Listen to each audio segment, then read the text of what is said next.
Welcome to She Lancer, Mom Entrepreneur. I'm your host, Angela Olfest, otherwise known as VoiceOver Angela. In this podcast, we talk about my adventures in freelancing, my voiceover business, and everything else in between. Let's get started. Hello, everybody. Good morning, good afternoon, good evening, wherever you are. Thank you for joining me again for another community chat, live Q&A. What do we want to call it? I really appreciate you all being here. If you're new here, welcome. We love to have you. My name is Angela. I'm a full-time voiceover artist and audiobook narrator, and my channel here on YouTube is dedicated to those of you that are starting to dip your toes into this endeavor in the hopes that we can at least, as a community come together and help you move forward in this exciting new world of voiceover and audiobook narration. In my channel or through my channel, I share with you tips and tricks and techniques that I use every day in my own voiceover business. And then we get together in these weekly community chats. If you're not new here, then you know that every week we have a new poll. And really the topic of discussion for today is regarding demos. So here's your poll. How many demos or samples do you currently have? Because demos, I'm sure we all know, demos are very important. That's how we are heard, right? Whether it be, audiobooks or voiceover in general, we have to send or have demos available to either be posted onto pay-to-plays so our clients or potential clients can hear us, or we're sending them via email to the agents, wherever they're going. They are a necessity. And I think just starting out, how many did I have? I knew I didn't have near enough because I was still in the beginning and I was still feeling that imposter syndrome, right? And still cringing every time I heard myself speak. So I completely get it, but they are a must. They are a necessity to keep moving forward. And I get a lot of questions about how many should you have? Should you have it professionally made? Should you DIY it? How many samples should there be in a reel? Right? How do you mark the transitions? Or do you transition between samples in a single reel? How long should it be? These are all the questions that we'll cover today. So if you have questions or comments, if you have little golden nuggets that you'd like to share with everyone else watching today or watching after in the replay to help somebody with, your perspective on demos or anything that you can share about what you do with demos, and then that would definitely help. And then we'll talk about demos today.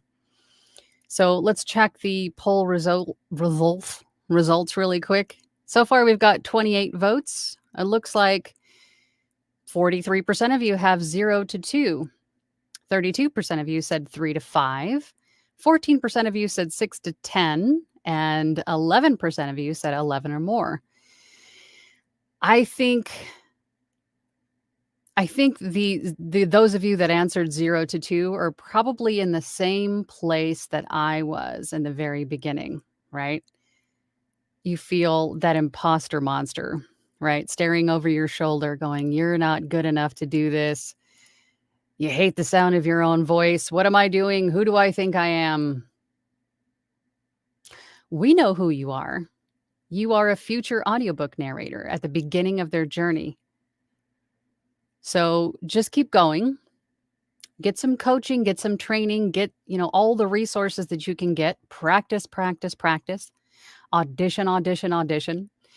There's a lot of sites that will even allow you to use your auditions as samples and then later compile them into reels. So get out there and get some more demos and samples ready, right? Do it. All right, let's get over to the comments. And I do want to address really quickly, I did see that there was this super chat A couple of super chats. Oh my goodness. Thank you guys. Caesar, thank you so much, Caesar. I'm always so humbled when you guys send super chats. I really appreciate it. I do. But Caesar says raw demos, mixed demos, or why not both? Today's $5 question has been brought to you by schizophrenia. No, it's not. Yes, it is. I completely agree. And when I think what he means specifically, for those of you that may be unfamiliar with the difference between raw and mixed, is raw meaning also referred to as wet or dry, right? Or with music and sound effects, or with just your voice, right? Raw meaning just your voice, and mixed meaning mixed with sound effects and music. I've always been on the side of what he's referring to as raw, just your voice. I think there are certain demos that require or that could benefit from music and sound effects, but not all of them. I think especially in the beginning, if you're fairly new and your audio quality isn't quite where you're happy with it, and I'm sure you all know what I mean, and you add music to cover up, bad background noise or anything like that, the casting directors know. They can hear it. They can hear your noisy room under the music. So don't use music and sound effects to do that. Take the time to focus on making your audio quality the best that it can be first. I think sending a raw demo or just your voice in a demo, in audiobooks, e-learning, everything other than maybe commercials and video games is probably what you want to aim for. Maybe you could have a version of each, right? Have the same demo, one with music, one with no music, just so you have either available if a client should ask, right? I think learning to add music and sound effects is really going to be beneficial for you anyway. So that's a great opportunity to learn and play with it, right? And then I saw another super chat. Jonathan Brosnan. I said your last name right this time. Thank you so much. I really appreciate you guys.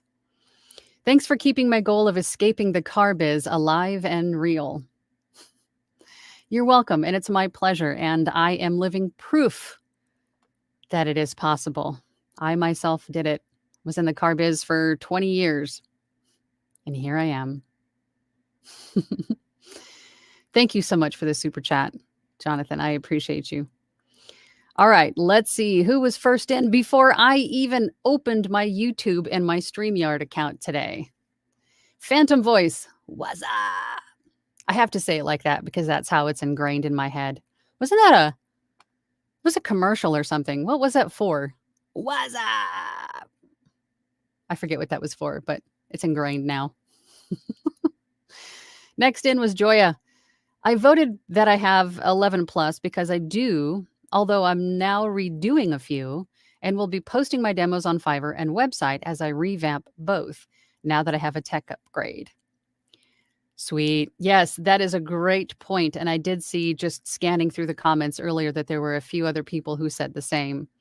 Refresh often your demos and your samples, because as we move through this learning process, right? Not only learning about your DAW, your digital audio workstation, aka recording software, as you move through learning what it does and what all the effects do and how they all work together in harmony to make you sound the best that you can, your audio quality is just going to get better and better and better. Not only that, but with all the practice that you're doing, your delivery, your performance is just going to get better and better and better. So therefore, refresh your demos and samples.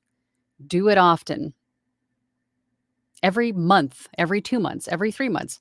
Set yourself a goal for, like a schedule for refreshing demos. I think that is something that I don't do quite often. And when you do refresh your demos and samples, make sure you refresh them on every site that you're on, right? You can even go through, I did this the other day on Voice 123. I refreshed all of my demos and then got rid of some of the really older ones. The older ones, I got rid of those and just refreshed. I did that on Voquent too, on a couple of pay-to-plays this weekend. I just refreshed everything, right? It doesn't hurt. Can only help. Eric says, I'm sure you'll mention this, but remember, it's important to update your samples. You're better now than you were when you recorded that first sample. Let the people know. Exactly. Exactly. Joya says to Eric, and your words of advice are why I have so many demos. Caesar says, Eric's right. My old samples were recorded in an untreated room, then processed through multiple audition presets and heavy de-reverb and denoise. They sound hollow and robotic. Yes. I can tell you from personal experience, just not knowing anything about anything and not understanding what my effects did or what, presets did or what effects I even needed, or even realizing that my room was not treated. Same thing. I started recording in my living room on a glass table. I didn't know anything. I just knew that what all there was to it was you have to have some recording software, a mic, and some headphones and just start recording. See, we've all been there. We've all been in that place. I think the majority of us anyway.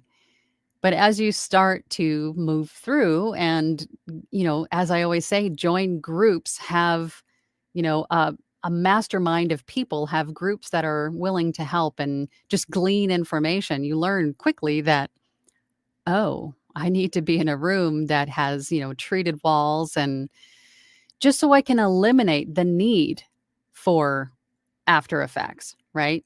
You don't want to have to add heavy noise reduction. You don't want to have to add de-reverb at all. You do not want reverb in your recording space.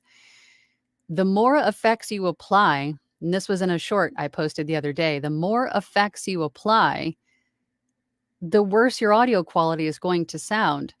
So don't use effects if you don't need them. That's another thing that you'll see a lot of people talking about certain things, right? Certain kind of effects. If you don't need it, don't use it, right?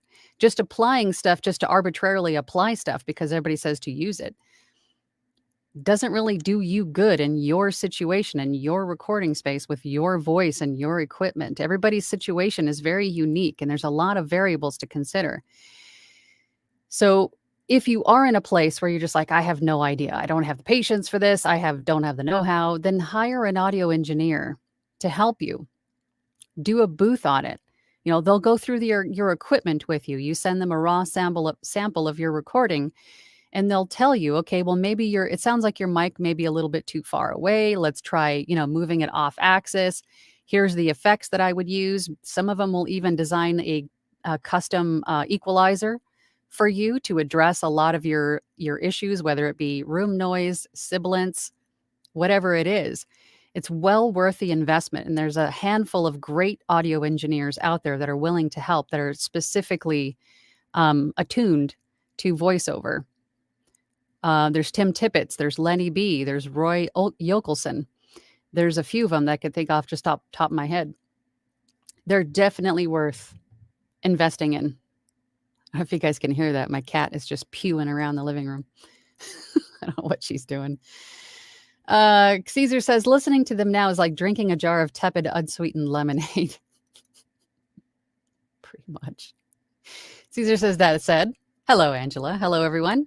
Turns out it was a laptop that died a couple of weeks back, so I'm thinking of getting an expensive Mac or an expensive Windows laptop, but I am insane.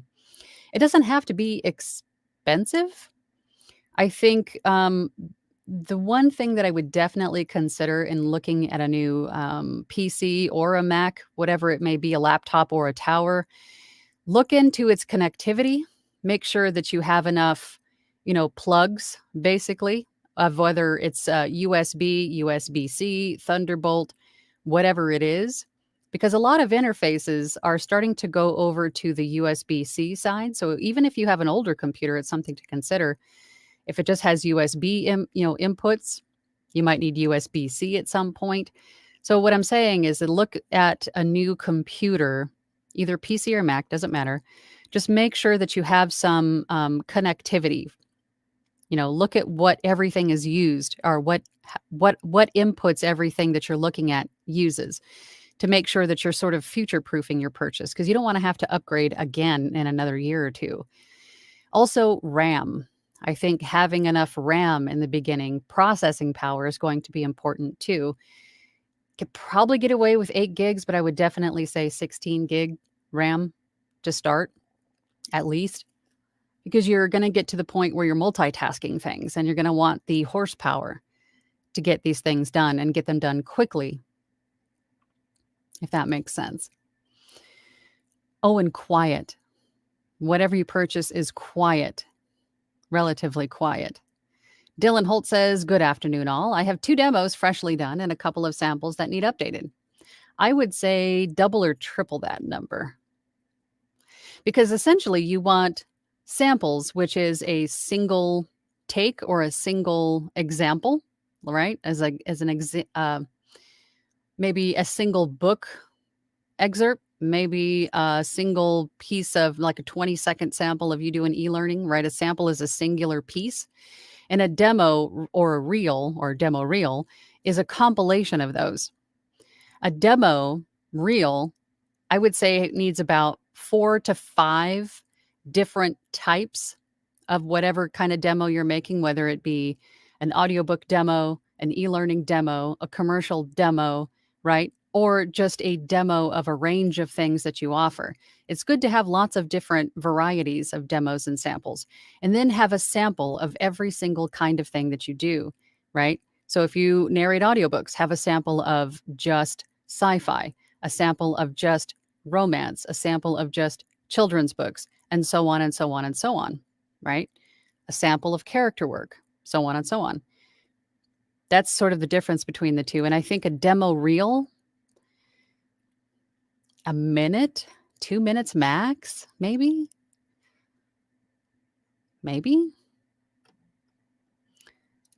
Sean says, how about an iMac that was expensive a couple of years ago, but not so expensive now? As long as it's got the RAM and the connectivity and it's quiet, why not? Dylan says, with a Fiverr gig just published, I'm about to do another demo. Good. Keep making them. Caesar says to Sean, also an option. However, the reason why I'm considering the new one, specifically an M2 Max Studio, is how quiet they are. Also, I can get them on credit installment. There you go. If you got a back door to getting you a deal of some sort, definitely do it.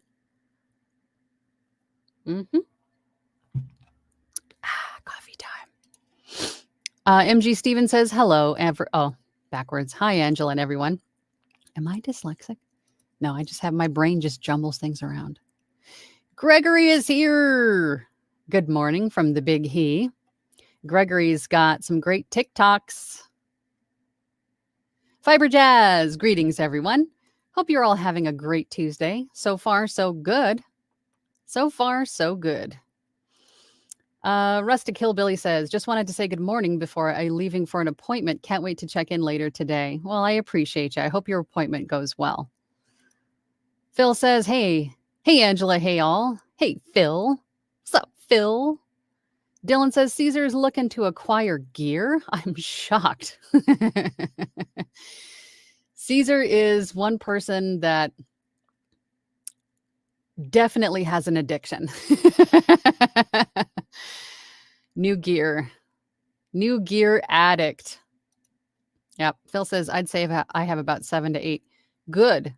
And keep refreshing and keep adding. Definitely. Caesar says to Dylan, I know, right? But seriously, though, this is an emergency purchase. Laptop died. Need something that can do both audio and video editing. Does it have to be a laptop? Does it have to be portable? I guess it doesn't hurt if you're traveling, to have a laptop. Pamela says, howdy from La La Land. Good morning, Pamela. Good to see you here. Caesar says, I've heard that a good baseline for demo length is like 70 seconds. But I feel it doesn't showcase my versatility enough. So I use humor to keep listeners engaged. Might work, might work. We'll see. I think that's definitely a plus. You definitely have the comedic timing down. Your ability to make a joke sound like unintentional is amazing. Caesar, you are amazing. You need to get out into the world. Tiff's Stellar reads, I am a voice actor. I can pronounce things. Hi, Angela. Quick question. I was just curious, will you ever post full-length videos on your channel again? It's not a personal question. And I appreciate your comment, because this weekend I was thinking about that. Because I switched to the live streams because they were a little bit easier for me to do, because I just don't have the time that I used to when I was making videos. But now that I've had to force myself to sort of pump the brakes a bit, because I was burning myself out. So having said that, this weekend I was thinking about making some new content. And then I got sidetracked with other stuff, like my car threw a code the other day, so we had to get that fixed last night. I'm hoping that it doesn't break down on me today. Of course, right after it's paid off. That's the way it goes, right? But I'm planning to. Although I think these live discussions, although they're not, I try to make them about a particular topic. Sometimes we, run off the rails a little bit, but these are still really good for informational content. But I know what you're talking about. Shorter videos about something specific, and I'm planning on them. Yes, I am planning on them. But thank you for asking. Phil says, I think demos about 30 seconds long can catch the listener's attention, while 2-minute demos, they might lose interest. I think samples should be maybe about 30 seconds long, max. But demos, like demo reels, maybe a minute and a half, max, right? A minute and a half, I think, which means your sample lengths are going to be short, but it doesn't have to be long conversations of whatever. It just has to be a snippet, just so the listener can get an idea of your range, right? Or what you can do. A moment with Amisha. Should my audiobook demo be all of one niche or a variety? I'd say both. I'm interested in doing faith-based and children's books. So for you, you could have a demo reel. Well, first, let me back up and say, have samples of all the different types of books that you're comfortable narrating in accents or dialects or tones that you can sustain for audiobook lengths, right? Have different samples of individual pieces of those, and then compile them together into a reel. So you could even have a whole demo reel, a compilation reel of just faith-based books, a compilation demo reel of just children's books, and then have a compilation demo reel of both, right? A little bit of faith-based, a little bit of children's books. And then again, have samples of each pieces individually, because you will need them for different applications. So have all of them. Do it any way you want to. More variety, the better. Dylan says, oh, snap. I feel the pain there. I was panicked last week because I thought my laptop bit the dust, but thankfully it was just the power source. Emergency gear purchases aren't fun. No, they're not. And they happen, which is why I keep a backup of everything. I had this little tiny Nook little mini tower thing that I was running on for a while until I outgrew it, but I kept it just in case, the beast breaks down or something. And then I have the backup laptop too. And same thing with the interfaces. When I replaced my interface, I kept the old one. You all know I have a handful of mics. I have a backup of just about anything if something were to happen. So I don't have to make an emergency gear purchase. Knock on wood, now that I say that out loud. Joseph Mankowski says, it's like you live in my head. So glad I watched today. Oh, I live in your head. I live in your head. Yep. I do this for a living. I think we all get it. We all understand what we're talking about here. We've all been in these places once or twice or currently, right? We all know. We're here to help. Phantom Voice says, I haven't recorded, well, anything at all, not even a demo. I don't know if I'm scared, procrastinating, or simply have too much on my plate. It could be a combination of all of those. It could be fear. I think for the most part, myself included, it was fear. I was putting myself in the procrastinating stage. I told myself that I wasn't ready because I still needed to learn this, or I still needed to do this, or I still needed to get a grip on this, or I still needed this piece of equipment, whatever it is. I was telling myself that I wasn't ready. I was sticking myself in the learning stage, but I was procrastinating because of fear. I think that's where most of us get stuck. So if you have all the essential pieces you have, just get started. Just start recording, because you will inherently just get better the more you do it. And of course, seek coaching and training and things like that, but you have to get your brain outside of that line. That line that you can't bring yourself to cross to move forward because of fear, right? So step over that line, and then the more you start to practice, even just, playing around with it, you start to overcome that, and you'll be able to step over that line of fear. Trust me, just do it. Just do it. E. John Danton says, good morning from BC, Canada. I'm at the I think I can stage. You have to know you can. And to know is to do, so you can show yourself that you can. Sounds like a new t-shirt. Starting to believe in myself. Your channel helps tremendously. Good, I'm glad. Joseph says it was a Budweiser commercial. Oh. What's up from Budweiser. Was it? That's so funny. I don't remember it being a Budweiser commercial. That's so funny. Thank you, guys. Larissa says, hi, I have a few samples, no demo yet. So put all those samples together and voila, demo.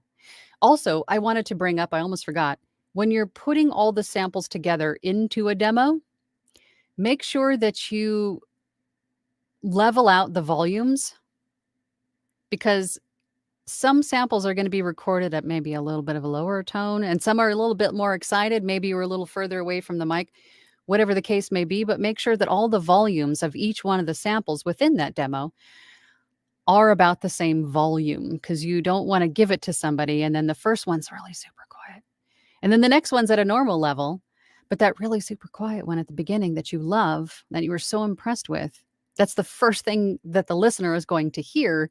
And that may just be the death of that demo, right? So make sure that they're all roughly the same volume, and that they're all, there's no dead air. There's not like 5 seconds of dead air between them or at the start, right? Don't make them wait to hear you. Start right away. And then maybe as far as the transition goes, what do you guys think about a second, half a second of a pause?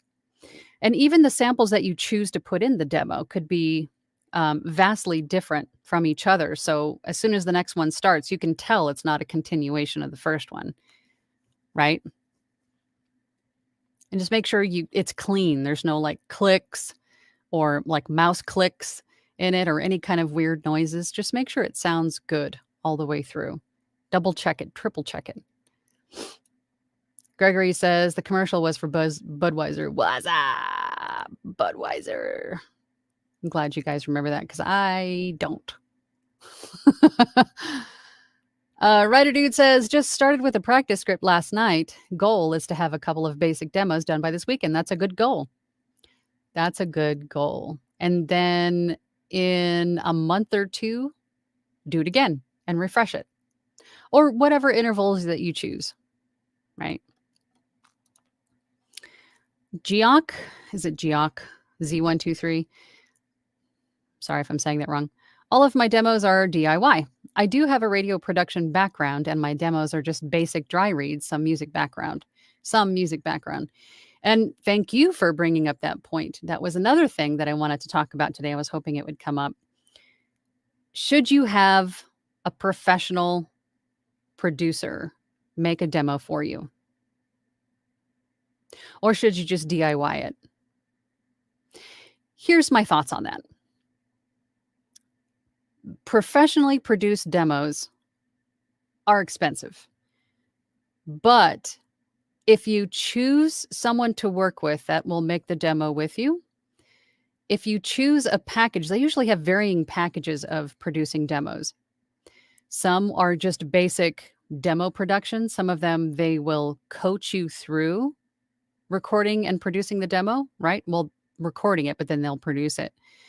And then another package, perhaps, where they write a custom script for you and the way that you sound, the way that, specifically written for you, and then also coach you through like the whole shebang. As you can imagine, those are not cheap. Some of those packages get up into the thousands, right? Which is fine.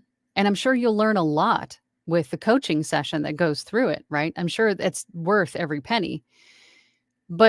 And also, my main concern with those is that if you can't reproduce the sound, the audio quality that they're able to get done for you or to achieve for you, if you can't reproduce that audio quality on your own consistently, then that might be misleading to a client to send them a professionally made demo that you can't reproduce. Or if you can't reproduce the actual acting part or whatever, the voiceover without somebody coaching you through, that could also be misleading. So that is why training and coaching is so important, to be able to reproduce that level of performance, that level of, whatever you're giving it, emotion, the delivery, and the audio quality. If you can't reproduce those on your own, then that could be a problem. So in the beginning, I DIY'd my own. I know a lot of people who have. And then through that process of just doing, practice, you will just start to get better sounding, right? You'll start to learn your audio quality and how to make it sound its best. And then also with the performance, and while you're coaching with someone, hopefully, you'll just get better and better and better in the performance side. And then reach out to someone to have somebody professionally help you through producing a demo, right? That's, in my mind, that makes sense to me. Of course, do it however you want to do it. But thank you for bringing that up. Most of mine, actually, no, all of mine are DIY. I think at some point I'd like to have a professional demo made, but Cashfield says, hello, first time catching you live. Hello. Just wanted to say thank you and the community here for all the advice. Your videos have been incredibly helpful. Only just starting out on my VO journey. Well, welcome to the VO family, Cashfield. We're glad to have you here. And I appreciate your kind words. I'm glad they help. That's the whole purpose of them. And I'm glad that they are. Phantom Voice says, your voice is amazing. And I feel I've heard it everywhere. Probably here on my channel. Probably. You probably don't have any trouble getting work. You're a very humble lady. Well, thank you. We're just people. Why I don't understand why there's so much just pretense, and you know what I mean? Just be you. I mean, what do you, just be you. We're all just people trying to make it, But I appreciate that. And I think my voice is very similar to others. So, I mean, you could have heard me. Maybe it was someone else that sounded like me. I mean, I sound like Alexa. So maybe you hear Alexa and go, hey, that's Angela. It's happened.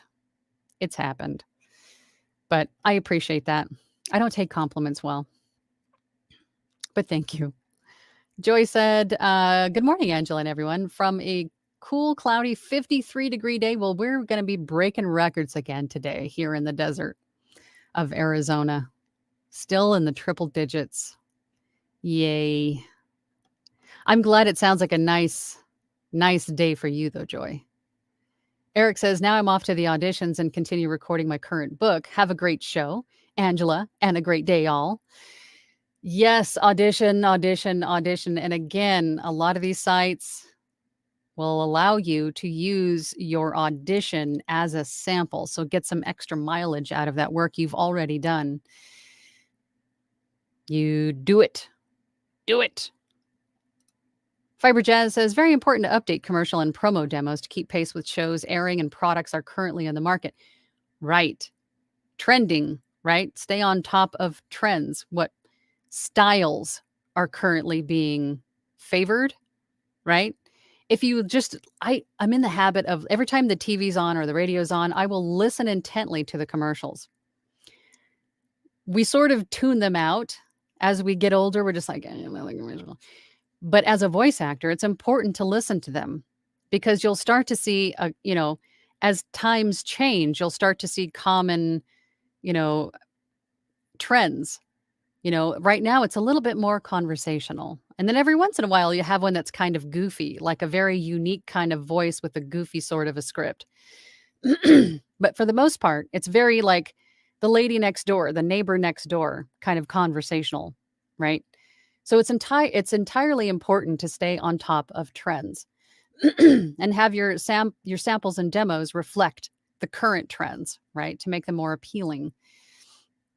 Demos with old products and shows suggest you're not staying on top of your game. Very well said, Fiber Jazz. Thank you very much for saying that.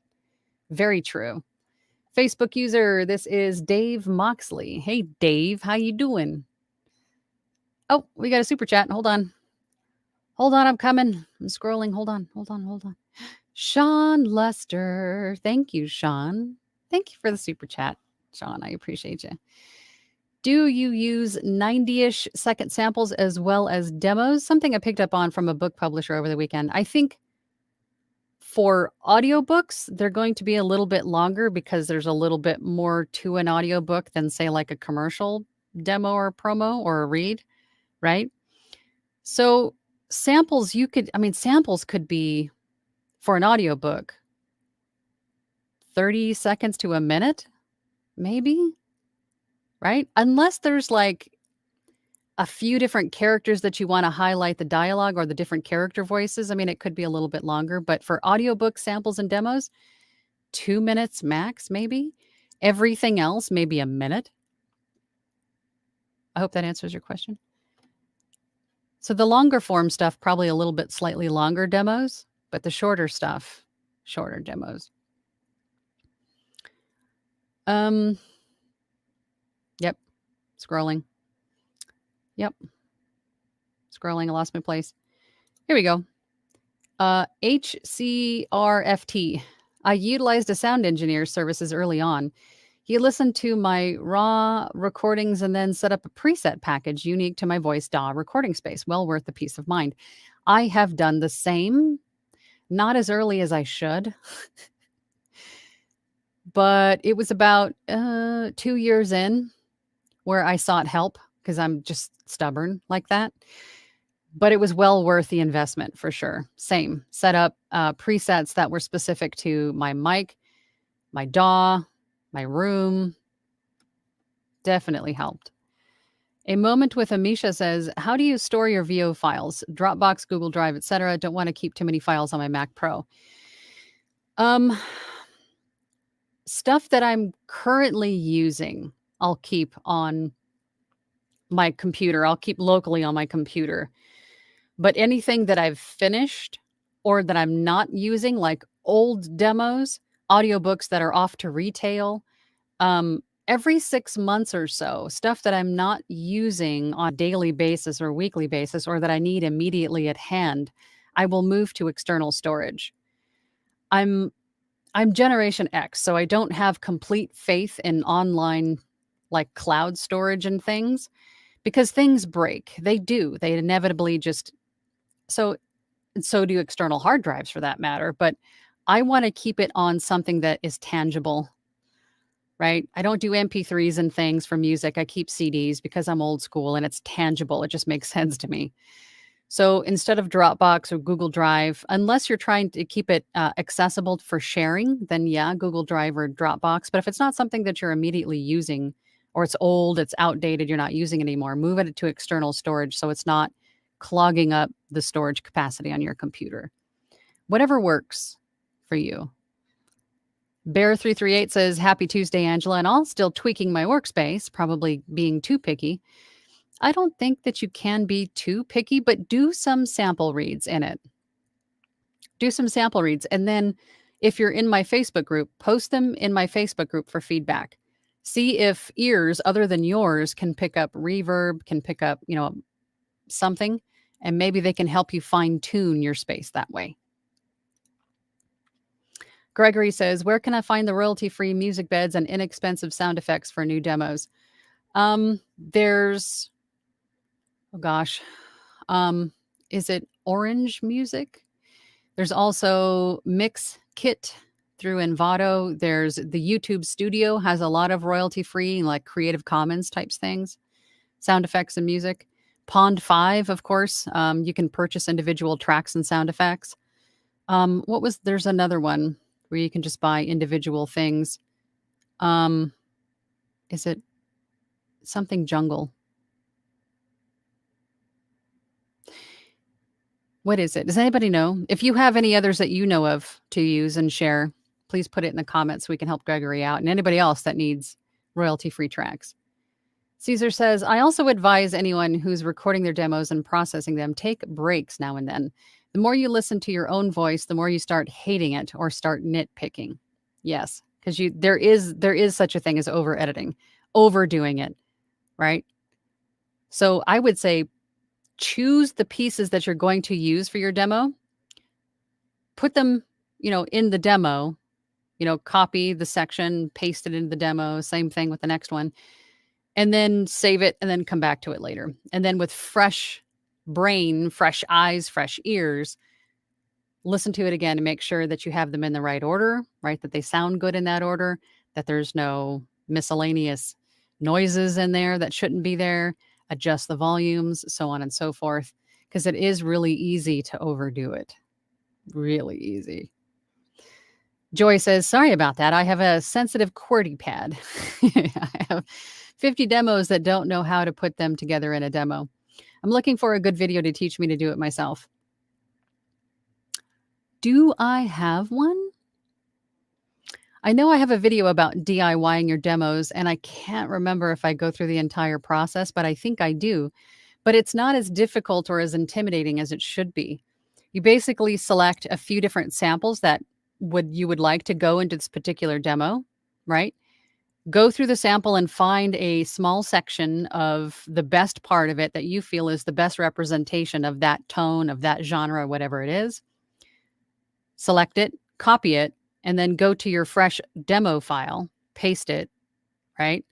Go to your next sample, do the same thing. Find the section that best represents your performance of that genre, whatever it is. Copy it, go back to your demo file, paste it, right? And then you can even move them around if you need to, right? Once you have the demo file with all your 5 pieces in it, you can listen to it and see if it makes sense in that order. And if it doesn't, then you just copy, paste, and then delete the old one and then, move them around. Or if you have multi-track, if you're good with multi-track, you can just slide the pieces around. However you can make it work. Or reach out to somebody in the group, in our platinum group. I bet you someone might be willing to help you to put that together. Kaylin Sky says, where was everyone's first gig from? Oh gosh. I think mine was from Craigslist. Actually, it wasn't Fiverr or anything. I want to say it was Craigslist. It was like a short animated film. Someone was looking for a voice artist on Craigslist years ago. And then I went to ACX, to Fiverr, Upwork, and all of those things. It's crazy. HCRFT said, had my first one-on-one session with Angela recently. Hey, Angela, I set up a website as you suggested, wearily approaching making my social media footprint. Where do I find the group community page? For Facebook? My Facebook group, the VO Workshop. Is that what you're talking about for sharing demos? That's where that is. The VO Workshop on Facebook. Julia says, hi, Angela. Hi, Julia. I'm actually working on my video game demo, commercial demo, animation demo, and my promo demo. I'm finding that it's fun, but also a little bit more hard than I expected. I think because we It's like we're down to the nitty-gritty now, right? This is what our clients are going to judge us on, right? This is where they're going to decide whether or not they want to hire us. So it's nerve-wracking. I get it. The actual like process of putting it together is time consuming. I wouldn't say it's hard, but it's time consuming and maybe tedious. But it's nerve-wracking, right? Because you're like, well, what if they hate this one? I like this one, but what if they hate it? And you just start to overthink it. Yeah. Facebook user, this is Colette. Hey, Colette, how you doing? I loved Wendy's demo. Fast-paced, different genres, back-to-back like little bullets of characters racing by, making me feel like, yes, this lady can do it all, whatever it is. Is that type of demo good, or is it better to do separate each one? Both. Both. Do both. And I mean, it's Wendy. Wendy. I mean, she is the doyenne of acting. We're talking about Wendy. Of course it's good. Fox Aches. Hello. Jonathan says, I see demos with products and brands. Is nothing off limits for a demo? That's a good question. And a little bit of a gray area as far as I'm concerned. Because I've heard of using an actual brand go both ways. I've heard of somebody doing, let's just say, just to pick a brand out of the air, Folgers coffee. Coffee, of course, is what comes to mind, right? If you did a commercial, like a redo of an existing commercial for Folgers, and they heard it and they liked it, I mean, there's an opportunity, and I've heard this happen before, where they reach out and say, hey, would you like to be the voice of our new commercial? We loved your redo. Or they could be, you could have somebody in the marketing department just being, really upset that you did that and, might send you a cease and desist. And there really isn't a way for me to say, yes, do it, or no, don't. So me being me and always erring on the side of caution, if you like a commercial demo or a commercial read, you can take the close verbiage of how it's laid out, change the name of the company, and maybe give it a little bit of a tweak for, just so it's not verbatim apart from the company's name, and then do that. Or you could even have ChatGPT or something write up a commercial script for you. There's a lot of practice scripts out there. If you're in my platinum group, we have a whole library of scripts. Goodness, that we can use for demos and practice. There was something else that was right here that was yelling at me, but of course now it's gone. Hopefully it'll come back to me. Fiber Jazz says, I heard about a 7-second rule from a few casting directors. Decisions to shortlist reject are made in 7 seconds or less and won't listen to the rest. Get your best read first on your reel. Absolutely. And I'm sure you guys have heard me say this a million times before. Always put your best stuff at the front and make sure there's no like dead air at the beginning of your demo. Don't make them wait a second or two to hear your narration, because they won't. They won't wait. They'll just assume something's wrong with the file and move on to the next one. And they will know if you are the right voice or something that they're looking for within the first few seconds. Apparently it's 7 seconds. So always put your best stuff at the beginning. Dana says, hello, I'm completely new to all of this and wondering what you suggest starting with. Where to find lessons, work, equipment, love your audiobooks. Oh, well, thank you. I'm going to blush. There's a lot to cover in that question, and there is a lot to it. I would say, because we could be here for another hour going through everything, but we have a lot of voice artists that are willing to share on YouTube, TikTok, Instagram. I would say seek them out and listen to everything that they have to say. There's a lot of resources out there. I have tons of them in my videos here. Narrator's Roadmap. There's ACX University. There's a lot of the voice artists that make themselves available online also coach or mentor.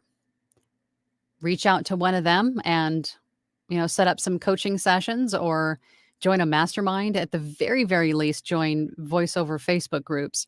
Again, mine, the VO workshop, there's almost 2,000 people in my group.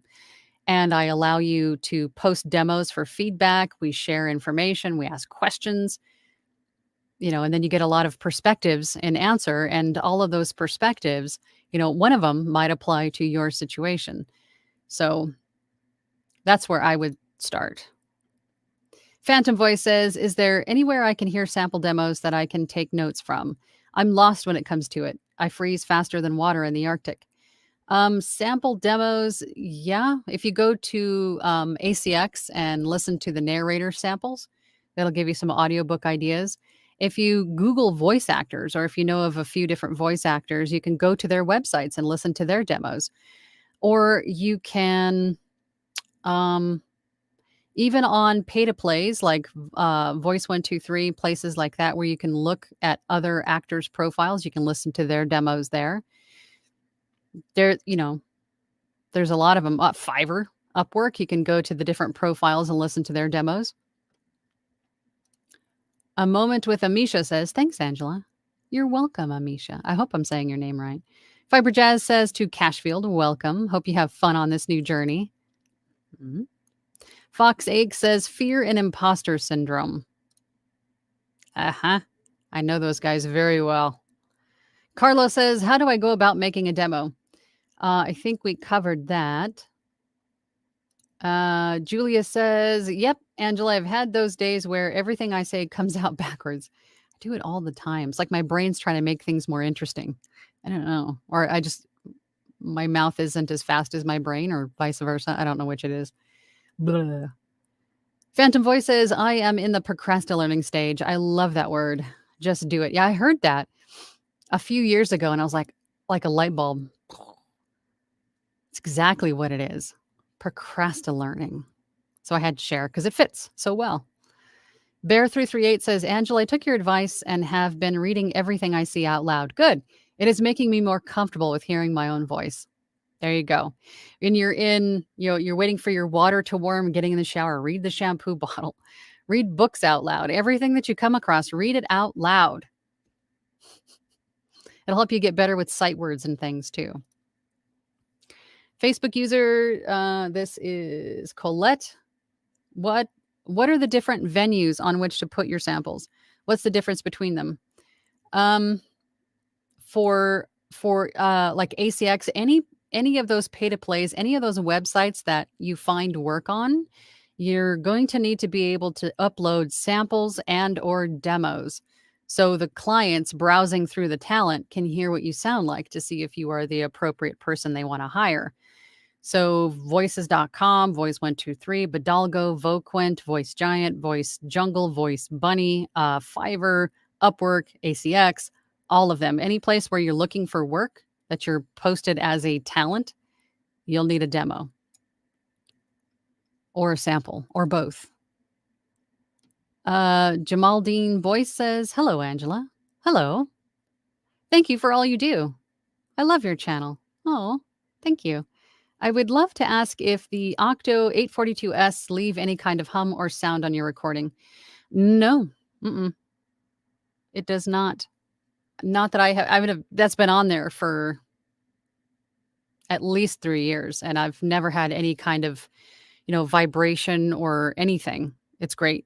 I've never had an issue with it leaving any kind of artifacts in my recording at all. Love it. JCC AOL says, happy Tuesday, everybody. 2 weeks until Halloween. That's right. I love it.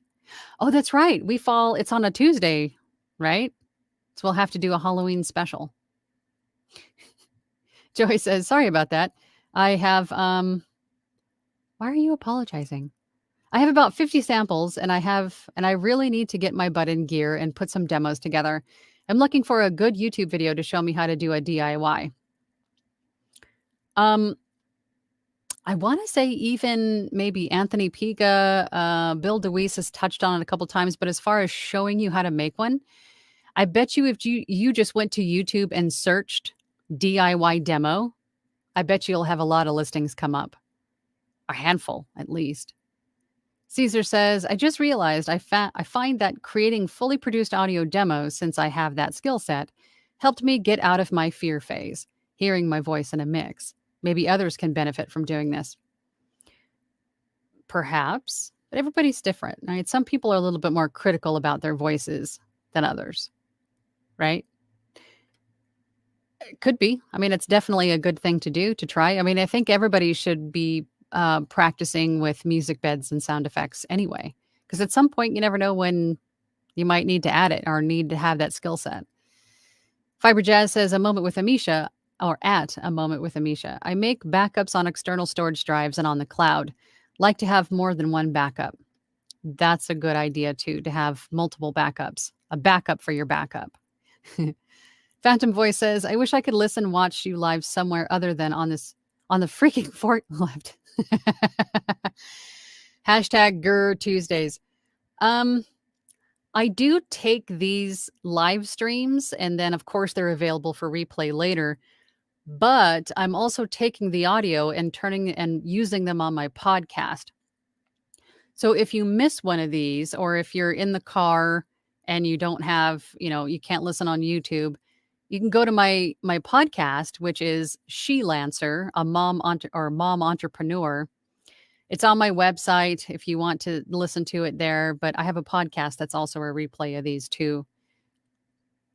I think I actually have the link down below in the description. Why am I doing this? Because it's down below. But it's not live. That's the only thing. Asim Matt. Hope I said that right. Hi, Angela. Thank you all for your guidance. Well, I'm just getting into voiceover. Just got my recording setup done. Have been watching your videos and learning a lot. Love from India. Well, welcome to the family. And thank you for watching my videos. I appreciate that. I'm glad they help. Caesar said, I have a couple of decades of experience in graphic design, rich media, animation, video, and audio production, so I guess I am a professional and thusly capable of DIYing my own demos. Yes, you can. And you should also make that into a service to assist others as well on sites, perhaps maybe like Fiverr, like Upwork, perhaps, in our group. Use that skill set, man. Writer Dude says, when I was practicing last night, I noticed it was much easier for me to do roulette read or Wheel of Emotions on a Thursday than to practice alone. I think so too. I think when you have, it's stress-inducing knowing that you have other people watching you in the moment while you're reading for other people, out loud. But at the same time, the feedback that you get, that we're there to learn and grow, not to be judged, right? So that whatever comes out of your mouth, you're going to get constructive feedback on, right? To help you to learn and grow. So that it's one of the reasons why I love our Platinum group. Not only that, but everybody in it is just so supportive and helpful and amazing group of people. And the Wheel of Emotions is super fun. And that is what we're doing this Thursday, Wheel of Emotions. Looking forward to it. It's always fun. Fiber Jazz says, my 2 cents, if booking work via DM, coaching and pro demos are likely to open more doors. For sure. For sure. Absolutely. Mason Reconstruction says, no pro demos, but tons of samples on Brick and Block podcast, YouTube, ACX. Everyone has access to many samples. And something just came to my mind about YouTube. If your samples are in video format, because maybe you're someone like Caesar and you have a little bit of video knowledge, editing knowledge, and you want to submit a video demo, right? Or even I'm trying to think here, like a place like Fiverr where you have the ability to upload a video into your profile for the gig. You can make a video demo. But you can also make those store them on YouTube. So let's just say, I'm trying to put this in the best way this makes sense. So if you're a person that, even if you dub videos and the client that you worked with, you did you did a project where you dubbed a video and then they sent you the finished video. Maybe they had to add a watermark or something to it. They send it to you. You then download it from the client, upload it to YouTube. So it's like free video storage. So that if you ever come across another client that says, hey, I have this project where you're, adding voiceover to a video, you can send them that YouTube link and go, yep, here's one that I did before. So instead of storing it on Google Drive or Dropbox and taking up precious storage space, especially for videos, because they take up a lot of space, upload it to YouTube and make it like either a public demo or make it private and then, save the link or share the link to clients who want to see a video demo. I hope that made sense. I sort of went sideways a little bit.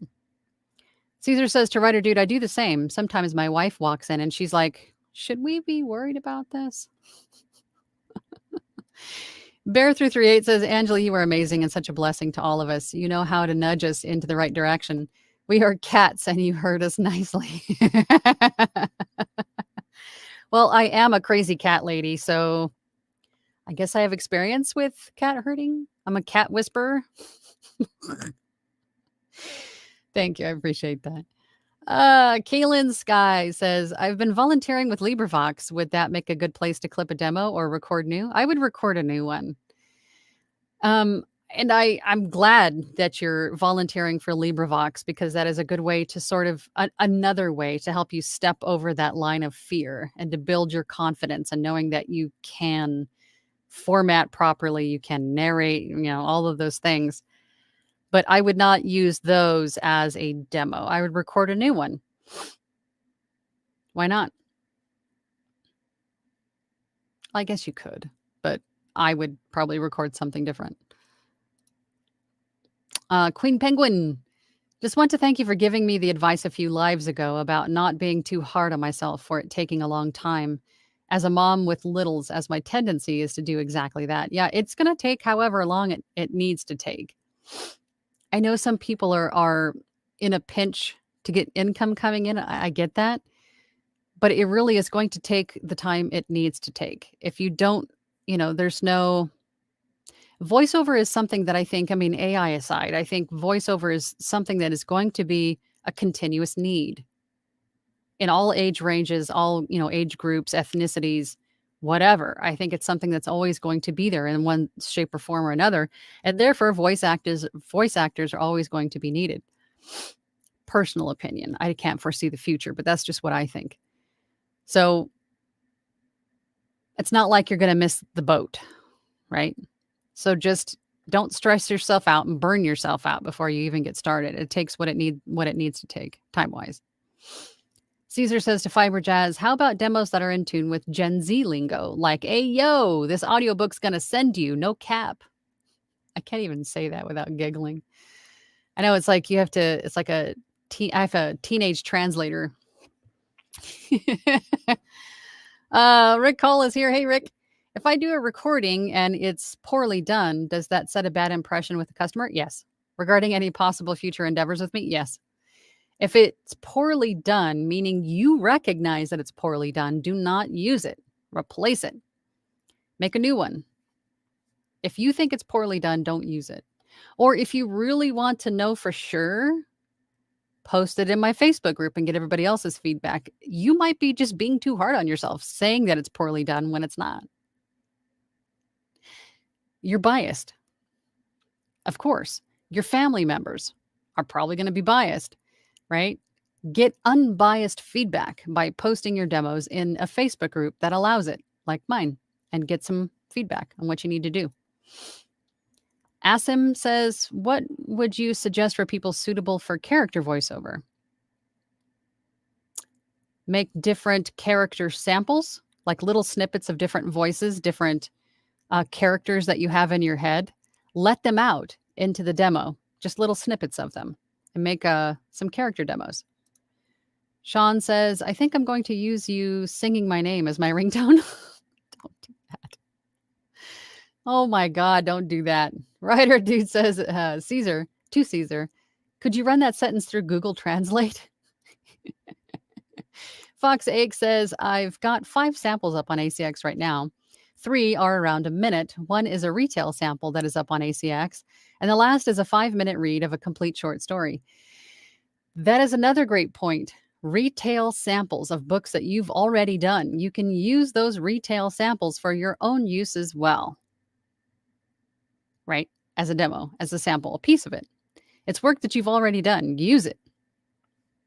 Use it. And you selected, or the author has selected that sample because it gives a good, maybe a synopsis of the story, or it's one of the better parts that you felt was a good representation of your narration ability.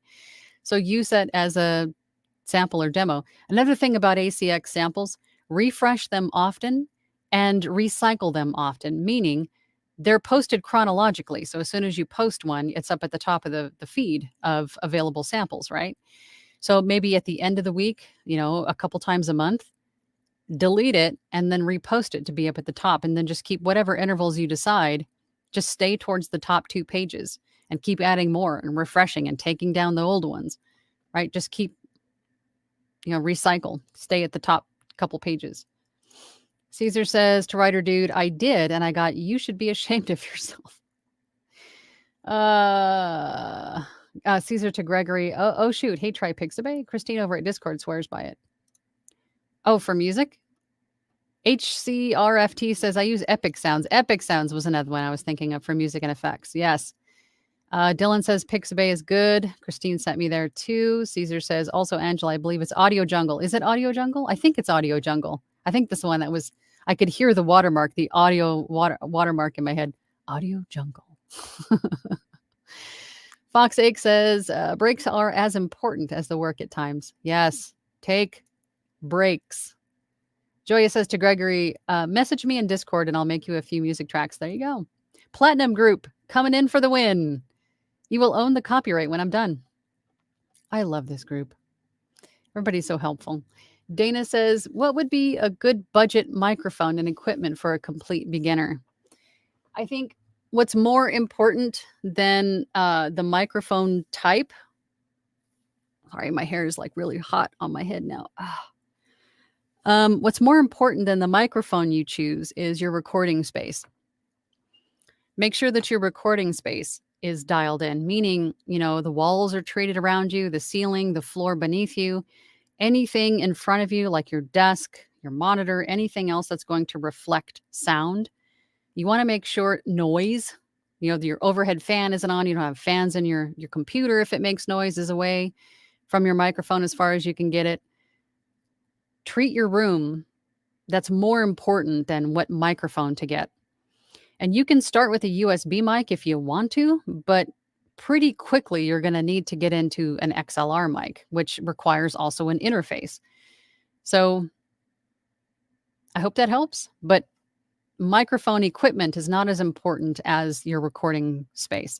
Because if you have a $50 microphone versus a $5,000 microphone, that $5,000 microphone is just going to highlight how bad your room sounds more than that $50 microphone. They'll both do it, right?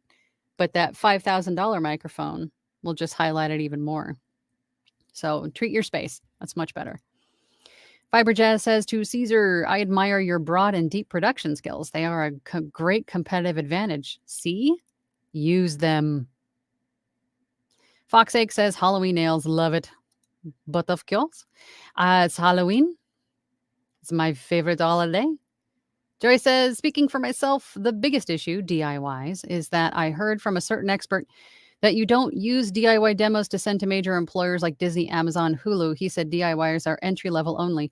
Yes, and most of us in this place, most of us, I would say, in this community here, are at the entry level phase. So once you get into a few years in and you're starting to hit the big leagues, definitely professional demo. I don't really reach out to big companies. I kind of like where I'm at, helping, indie, small, medium businesses.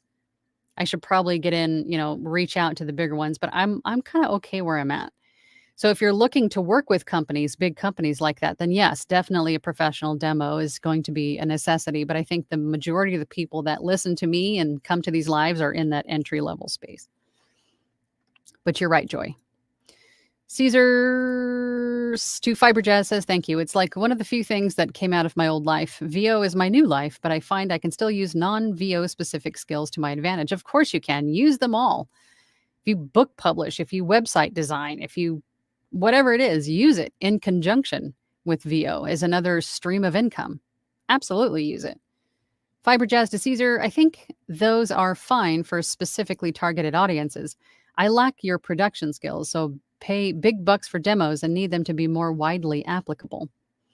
There you go, Caesar. You should get into demo production or, fine-tuning demo stuff. Caesar says to Joy, I would think that it depends entirely on your skill set.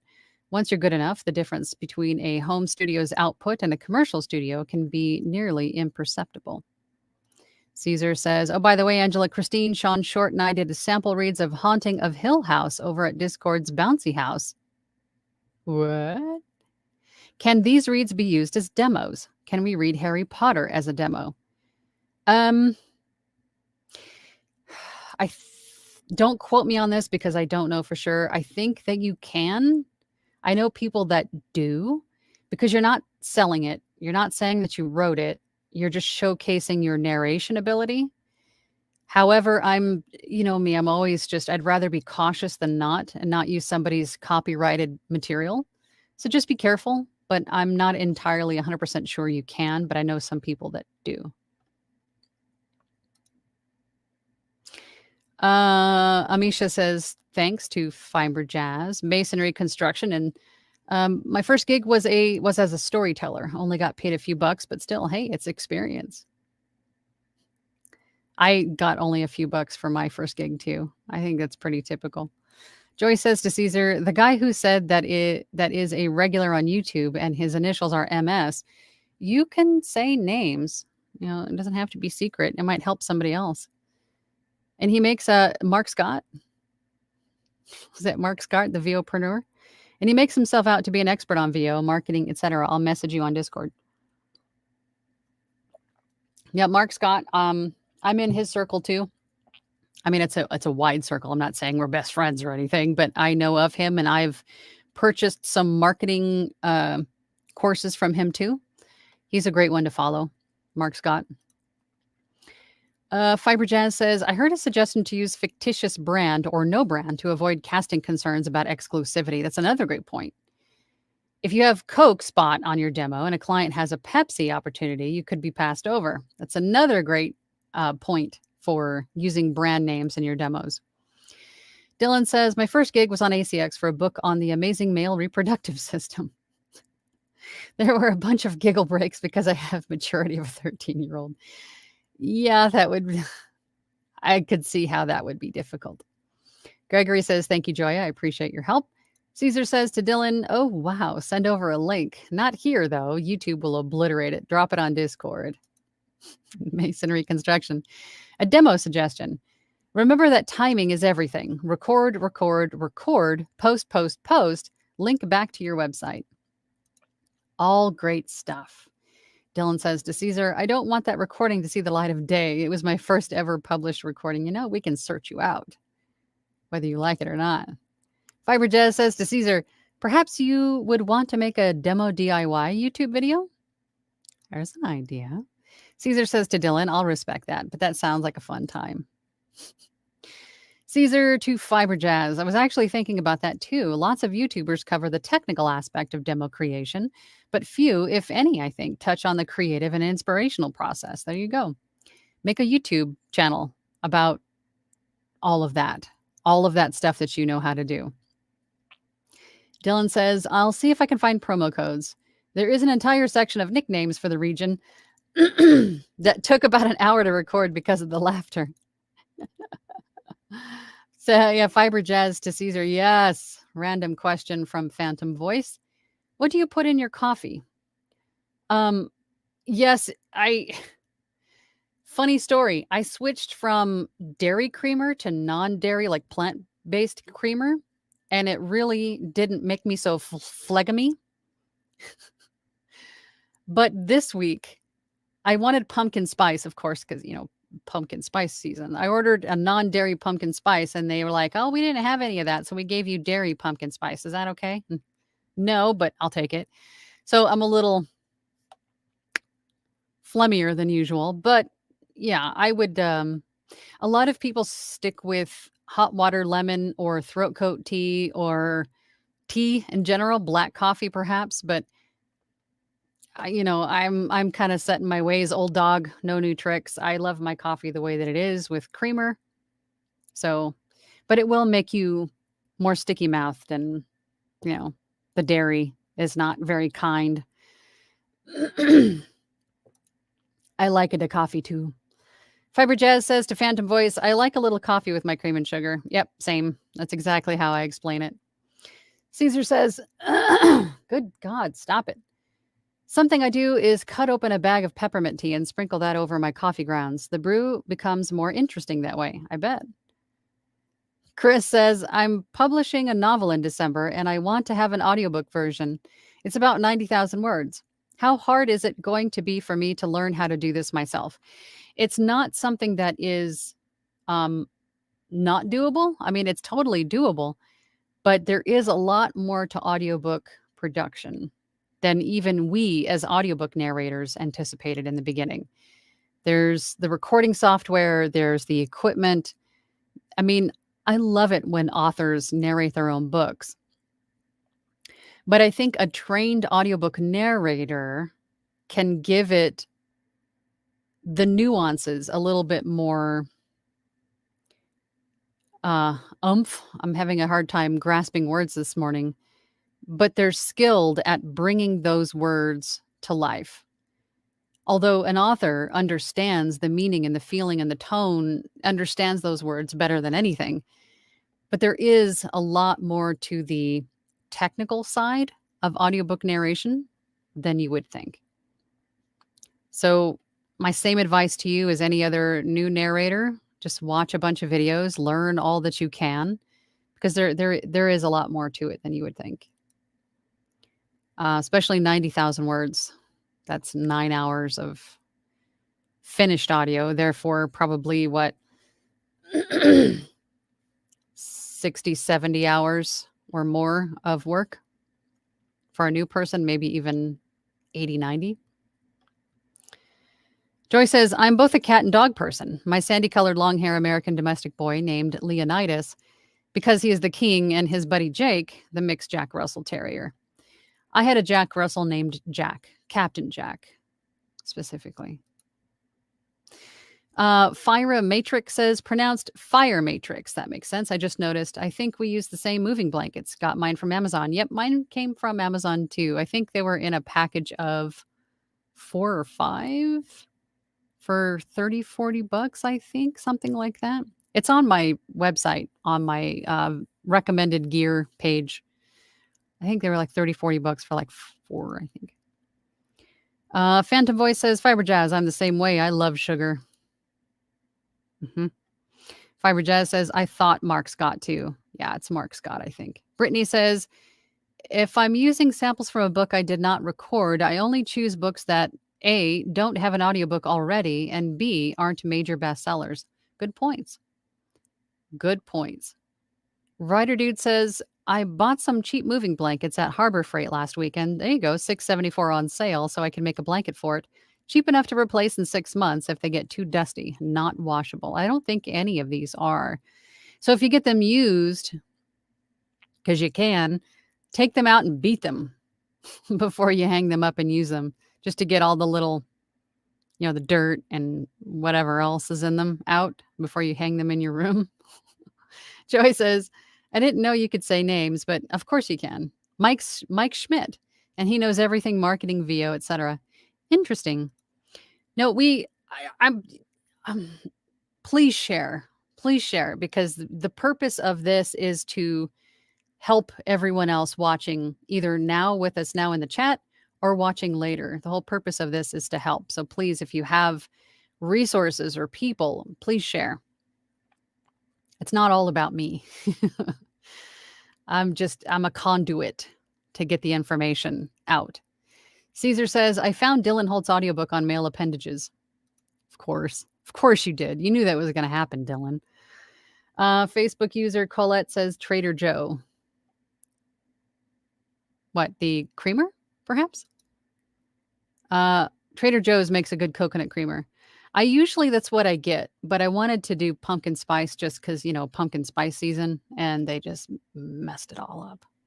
So I'll have to see if I can find another alternative for my creamer. Kaylin Sky says, recently started drinking Throat Coat, and I love it. I can't drink dairy, so tea or almond milk creamer. My morning jump is Gamer Sups.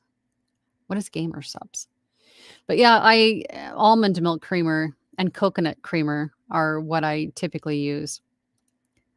Writer Dude says, but a tip for anyone who buys these Harbor Freight blankets, hang them in the garage or outside, weather permitting, for 24 to 48 hours before using them. Are they stinky? Are they a stinky? Caesar says to Writer Dude that is very, very true. Mine is a producer's choice sound blanket from Vocal Booths to Go. And when I got it, it smelled like New York City sewer line. Ugh. Writer Dude says to Phantom Voice, Oatly Barista Blend works great as a creamer and has no added sugar. Oatly Barista Blend. I'm writing that one down. Thank you for that. Caesar says, oh God, I need at least one mason jar to make it through these lives Q&As. Kaylin says Starbucks has a pumpkin spice dairy-free creamer at Target that is awesome. I think I tried that once and it was good. Caesar says Gamer Supplements isn't energy drinks. Oh, okay. We don't do energy drinks here in the house. They are forbidden. Unless I can sneak in a Red Bull. That's like the only one I like. Gregory says Silk Almond Creamer is the best. Yes, that's usually what I get. The flavored ones. Chris Podhola. Well, I appreciate your thoughts, but I priced out having it done, and the cheapest I could find a narrator was $2,000, and those were the narrators that didn't bring much life to what they read. Keep in mind that because audiobooks are a lot of work, especially for one as large as 90,000 words, the industry standard rate is $250 per finished hour. That's 9 finished hours at 90,000 words. So for a more experienced narrator, it's going to be more costly, right? So, but also with that is the buyout. So you don't have to share any royalties or anything with them going forward. It's a one-time buyout fee, so to speak. And also keep in mind that a 90,000 word book is going to take that narrator, 40, 50 hours to get done, maybe more, right? But keep looking. There's a lot of narrators out there in all different levels and all different price points, but just know that the industry standard is about $250 per finished hour, and then yours is roughly 9 finished hours. So it is going to be a little bit on the high side just because of the word count. Writer Dude says to Caesar, mine made me cough. It made my eyes itch, but my air filter has cleaned up those things pretty good. Dylan says to Caesar, be kind. I was just a baby 6 months ago. I'm just a baby. Caesar says to Dylan, I promise I will. Kaylin says, it's energy drink, yeah, but not like Red Bull. It's like a cup of coffee, easier on the tummy. Okay, the Gamer Sup thing, I'll have to look at that. My son's all into Prime. It's like a teenage thing, right? But we don't. Red Bull for mom every once in a while. But nothing else. Bear338 says, I never knew how small this world is. I was talking to someone about what I am doing and discovered that one of our employees' husband has done this for a very long time. We each other weekly. That it is. It's a very supportive community too. There's a lot of voice actors with a little bit of experience, a lot of experience that are willing to reach out and extend a hand to help. And all of the new people don't really realize that they just have to take it, right? There's like, what's the catch? What are you expecting from me in return? And this is truly one of the most welcoming, loving, supportive communities that I've ever had the pleasure of being part of. So don't be afraid to ask questions. When you join those Facebook groups and you're making friends with other voice actors and various levels and experiences, don't be afraid to ask questions, even if you think it's stupid. We've all been there, at one point or another, or maybe are yet to be there. So it's a good question to ask, no matter how, dumb you think it is. It's probably not. Maybe someone else is even thinking of that question. So just ask it and you shall have an answer. Joya says to Chris, I've done written 90,000 words, and that's a small book for her. And I'll warn you, the editing is around 56 hours on top of recording. Translate that to 2K. There you go. I hope this has been informative for everybody, that it's given you a little bit of confidence, hopefully, in moving forward with making samples and demos today. They are important. I hope that you get out there and make some, because they are definitely a necessity, and refresh them often, right? As we continue on, the better we get at this, so the better your demos are going to be. So keep refreshing, keep renewing, keep creating, right? And I will see everybody next week, same bat time, same bat channel. But until then, I'll find my outro here. I'll see you next week. Bye. Thank you so much for listening today. I really appreciate it. If you have an extra moment, please feel free to leave a review. We'll see you next time.